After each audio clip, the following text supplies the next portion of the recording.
बिस्मिल्लाहिर्रहमानिर्रहीम। अस्सलाम वालेकुम friends, welcome to my channel. Friends, आज मैं आपके साथ बहुत ही मज़ेदार और आसान सी चना चाट की रेसिपी शेयर करने वाली हूँ।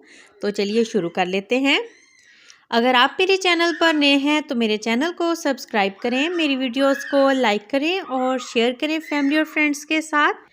चना चाट बनाने के लिए पेस्ट बना लेना है सबसे पहले चटनी का। तो उसके लिए मैंने यहाँ पर लिया है थोड़ा सा हरा धनिया, थोड़ा सा पुदीना और 2 हरी मिर्चें ली हैं। थोड़ा सा नमक और पानी डाल के मिक्सी जार में इसका अच्छा सा पेस्ट तैयार कर लिया है।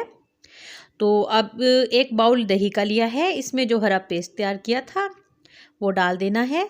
इसमें तकरीबन 2 चम्मच मैं डाल रही हूँ और अच्छे से अब इसको मिक्स कर लेना है। इसकी अच्छी सी एक चटनी तैयार करके रख लेनी है। तो ये हो गई।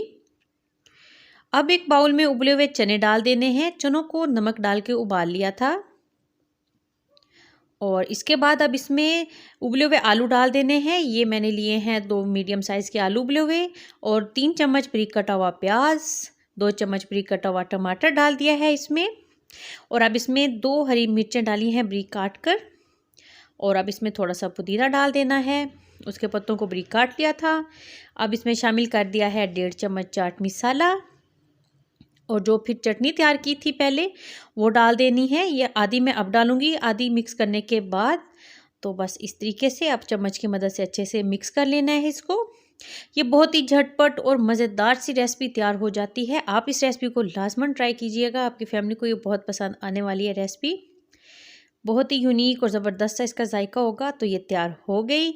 तो अब मिलते हैं न्यू रेसिपी के साथ। अल्लाह हाफिज़।